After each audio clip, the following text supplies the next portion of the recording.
didn't see it then, but it turned out that getting fired from Apple was the best thing that could have ever happened to me. The heaviness of being successful was replaced by the lightness of being a beginner again, less sure about everything. It freed me to enter one of the most creative periods of my life.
My parents came to Canada in 1969.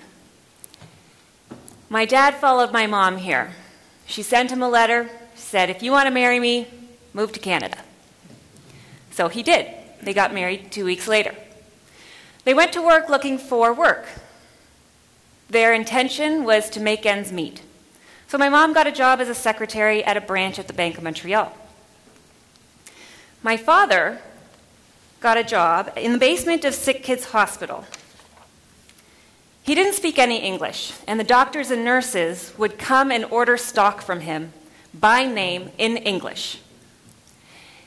And this was scary, because he didn't understand a word that they were saying.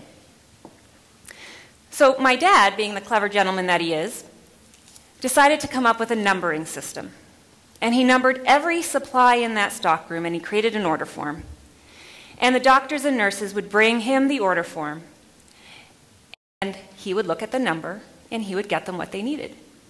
He memorized every number in that stock room. He became, at the tender age of 30, the hospital's most efficient, fastest stock boy ever. And I share this story for one reason, and that reason is fashion. My parents had a priority. It was to make ends meet. At the bottom of their list of priorities was fashion. Keith had that little sparkly button here. I'd like to point your attention to the white socks underneath the open-toed sandals. One might say my parents were ahead of their time. I was small. I was the youngest in my family. I had an older brother. All my cousins seemed to be older than me. And I always felt smaller than the rest. I felt smaller than the people in school. And then my Greek parents decided to send me to Greek school a year early.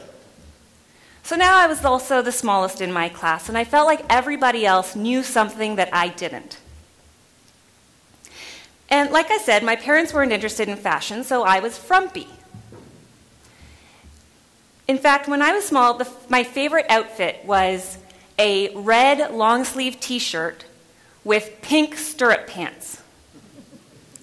You can imagine my horror when I found out that red and pink clash. Yet another thing that made me feel not as good as, it felt like all the other kids knew the secrets to being great, and I was somehow out of the loop. Here we go. My teachers were the ones who helped me shine. They placed the spotlight squarely on my talents. They gave me solos. They announced my grades. I won awards. I wasn't average in their minds. In grade 6, they even chose me to be the lead crosswalker. I wore this bright orange strap, and and this was at the time when they actually let kids help other kids cross the street. And I was the lead, so I was legendary. I was the one human hand in between the large metal projectile that was arriving at the intersection and these delicate young bodies trying to get home. Today, by the way, they pay adults and they give them stop signs. Not much changed as I went through high school. I continued to measure my value based on the achievements other people recognized in me. And it wasn't until I got to the working world that I realized that the spotlight didn't really shine as brightly. When you're growing up, people tend to notice your talents. When you get into the working world, people only notice their talents. And try as I might, I was average. I continued being average. I was good, but never the best. Not always as good as, like I wanted to be when I was younger. When you're younger, you want to be average. When you're older, not so much. And here's something that they never teach you in school. There comes a point in your life where people stop shining the spotlight on you, and you are handed the spotlight. And it becomes your duty to shine the spotlight in front and follow it. And so I was working for this consulting firm, and I had clients all over North America, large companies, small companies, family-owned businesses. And I decided I was done. And I thought it was because of my manager. I quit my boss. I thought it was because she was horrible, mean, self-indulgent, and unkind. And I wanted to shine, and she wasn't shining the spotlight on me. And I felt like nobody was really paying attention. When I finally realized that I had been given the spotlight, I chose not to accept it at first. And then I went and started my own business. And I took the spotlight and shone it forward. I then had the even greater privilege of working in deep and profound coaching relationships with my clients as a business coach. And what we were doing was enabling them to lead better. And as I was doing that with them, I started to realize that there were these incredible resemblances between what they were doing to lead better and what we would see with these legendary leaders, people that we all know and admire. And so I've shone the light forward on that. And I realized that legendary leaders like these folks here have some pretty significant characteristics in common. And they're not the cliche characteristics. I'm not talking about charisma and courage and some of these other characteristics that we even saw on the video. And I'm going to share those with you today. I'm going to share with you the three that I found that create inescapable influence. And it's three essential rules that all of these legendary leaders share in common. But before I give them to you, I want to give you a tip. What I wanted to figure out was how could we emulate them? Because if we could emulate them, then we could create that legendary leadership for ourselves. And so if there's three words that you take away from today, these are the three words: emulate, integrate, authenticate. You can write those down. Emulate, integrate, authenticate. Your first goal is to emulate the behaviors of legendary leaders. Learn what they are and start to practice them. What will happen over time is you'll start to integrate those behaviors with all of the learning that you've achieved up until that point. And then there comes a moment in time where it all comes together for you, and you become an authentic legendary leader. And that's where you authenticate. So as you hear the next three essential rules, I want you to keep those words in mind. My hope for today is that you take just one implementable idea. Not everything will resonate with you, and that's okay. You can accept or reject the things that I'm sharing with you. All I ask is that you consider them. Just one quick digression. This is the legendary Engel family. I may call on them for examples, so I thought it might be nice that you know what they look like. It's my husband, Lawrence, and his two daughters, Lauren and Catherine. Those are my stepdaughters. You'll hear about them a little bit as we go. Rule number 1, life of purpose. Legendary leaders have an almost mystical and spiritual connection to their work. And it doesn't matter who they are. There's always discussion of personal reflection, meditation, yoga, journaling, whatever it is. Even Donald Trump spends 4 hours of personal reflection time every day. And here's the deal. If we can't connect your work to your highest values and show everything that you do and that every challenge you experience is serving you exactly how you need it to so that you can reach your goals, then you will disconnect, disengage, and get entangled in conflict. If you are connected to your values, you can influence in a very meaningful and powerful way. Values are the basis of purpose. The behaviors you use to express your purpose are determined by your values. These are the things you hold in highest regard. The value of a diamond is higher than the value of a sapphire. There is a hierarchy, and the same is true with your personal values. We've heard a lot about values this morning, and so I'm going to take it a bit deeper and talk to you about how you can implement those values to create influence in your businesses. When it comes to influence, you must be concerned with 2 sets of values, your own and your counterparts. And if you're not sure what your counterparts' values are, then you can do some research. Look at what they surround themselves with. Look at what they spend their money on. Look at what their common dialogue is. These are clues to what they value. Now, when you're influencing with values, it's important to communicate in a way that is consistent with the other person's values. Otherwise, they start to filter. So I'm going to share with you an example. Here's how I communicate with my husband when I'm trying to influence him. So, So my husband values building things, creativity, efficiency, and the one thing that all men value above all else, food. And so when I want to influence my husband to cook, this is what I do. I pick up the phone, I say, honey, I'm on my way home. I'm going to be driving past the grocery store. It's on my way, so I'm going to pick up food for a stuffed chicken dinner. He says, great, honey. All right, see you later. Great. I take it home. I lay it all out. It goes out on the counter, and I sit down, and he comes walking in the door, and he sees it all laid out there. And he goes, stay out of the kitchen, honey. I got this. Efficiency. I did it on my way home, and it was ready for him. It was so smooth. Creativity. He gets to build a meal. Food? Of course.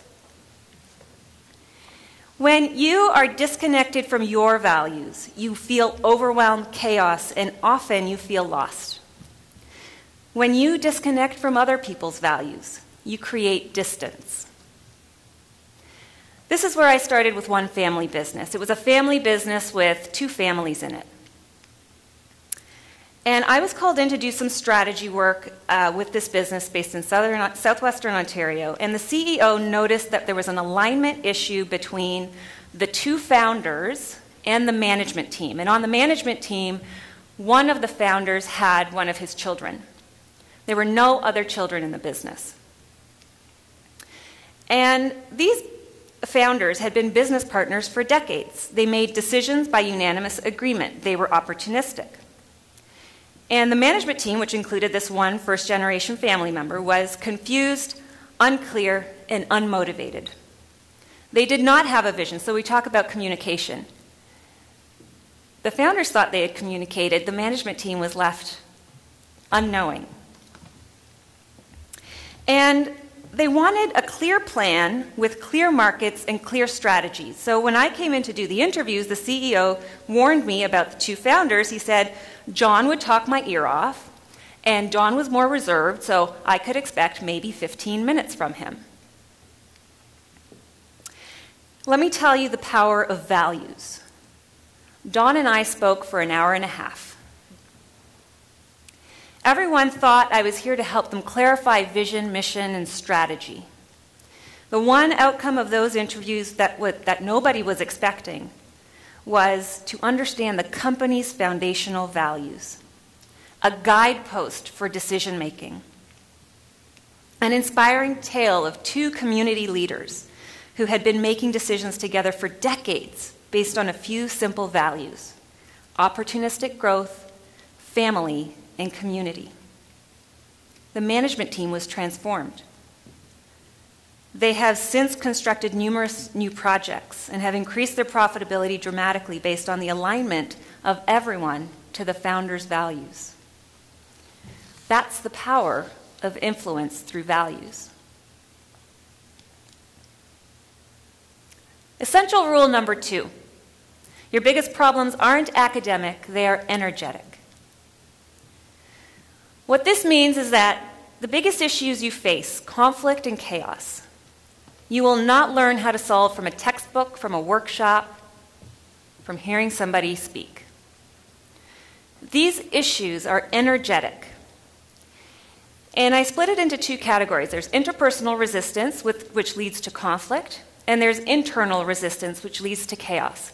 And I'm not going to cover the internal resistance at this point. I have another webinar that you can see. It's a free one on my website that you can go and download and understand internal chaos that creates external chaos. For now, I want to focus on interpersonal resistance. The HeartMath Institute in San Francisco has done research on the energy of the heart. And what they've discovered is that the energy of the heart emits bioelectromagnetic communication, an energy that can be measured up to 3 feet away from the body. And this energy contains stored stress that would have been subconsciously acquired through your childhood and adolescence. And so that energy gets communicated out around you. When you have another body in front of you who is the recipient of that energy, one of 2 things will happen. You'll create harmony or you'll create conflict. How many of you would rather have harmony in your business? Raise your hand. How many would prefer to have conflict? How many would prefer neither? Okay. The right answer is you need both. Don't have either one alone. And I'll give you an illustration of this. This is how conflict works. So, subconscious energy stored from your childhood. So I walk into the bedroom and my husband's sitting there and he's just had an argument with our 14-year-old daughter. No surprises there, I'm sure, for anybody. And he was kind of cranky, and I came up and I asked a very simple, just completely innocent question, and he snapped at me, which is, happens. So he snapped, and we very rarely have arguments, but I turned around and I went, "You're not the only one who's stressed, you know." My maturity level dropped 25 years in 2.5 seconds. That's energetic. You cannot learn about that from a textbook. So the reason I raise that is because when you have conflict in your business, it is like handing the keys to your business to my 14-year-old stepdaughter. I don't recommend it. I offered her my car 2 years ago when she was still an angel. I am now offering my car for sale 2 years from now. Any takers, because she ain't going to have it. You don't want your company run under juvenile circumstances, which is why you need to manage conflict. Similarly, with harmony, you don't want your company run in total harmony, because without the conflict, you don't get innovation, creativity, and all of those things that you need to sustain growth and competitiveness in your company.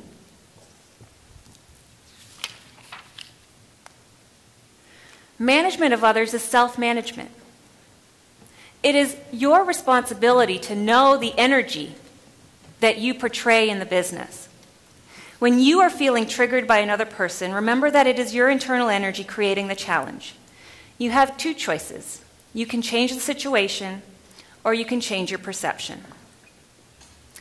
I'll quickly tell you about Bailey. Bailey was one of my clients, and he was working for a promotion in his company. He works at a professional services company in Ottawa, and he was given responsibility for an important initiative. The initiative wasn't moving forward. He came to a couple of our sessions complaining that he was not being given direction, he had not been given the resources to achieve a successful outcome, and he was beginning to resent his boss for not being supportive. Here's what the reality was. He was given responsibility. His boss was busy doing other things. Bailey had not explained the resources he wanted and had put no effort into formalizing a plan for the initiative. I said, "It sounds like you're waiting for permission that you already have to develop the plans that need to be developed so you can deliver the initiative that you have been assigned. What exactly are you waiting for?" When my clients come to me, I am adamant about one thing. There are no victims. There is only personal responsibility. Bailey had a collision with personal responsibility in that moment, but it changed him. The rest of our conversations focused on who were the resources you were going to get, what was the plan to get buy-in from people, and what was the structure you needed for support. And today, Bailey is running the fastest growing revenue-generating service at his company. How you manage yourself will dictate how others respond to you. The energy you feel, the emotion, is your responsibility.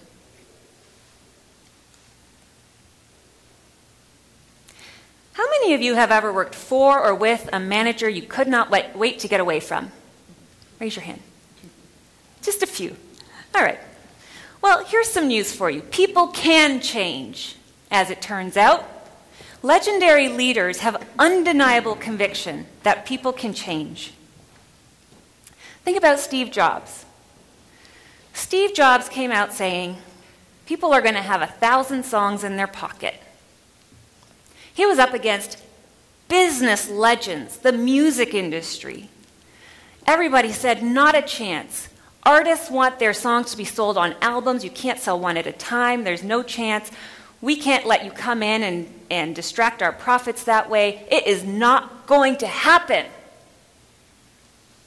How many songs do you have in your pocket today?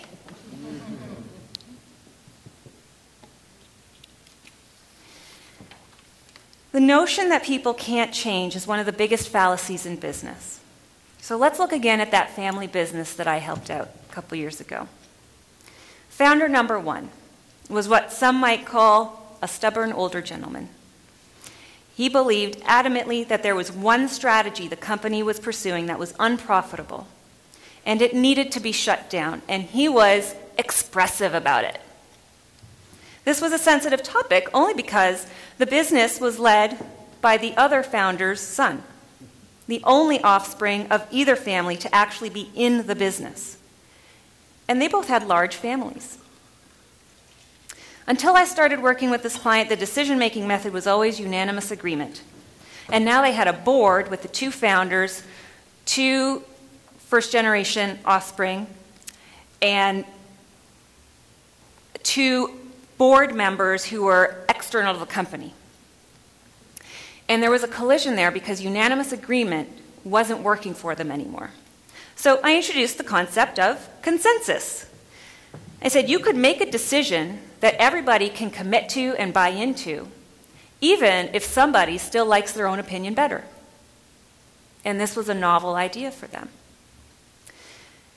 The management team came up with a strategic plan for that one business, ran it by the board, which consisted of the two founders, a son and a daughter, and then the two external people.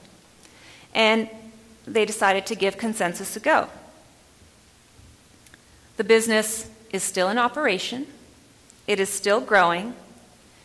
And I had a dog. She did pass away not too long ago, at the age of 12. By all accounts, you would consider this dog old. Does anyone know what they say about old dogs? They can. Old dogs can learn new tricks, and he proved it.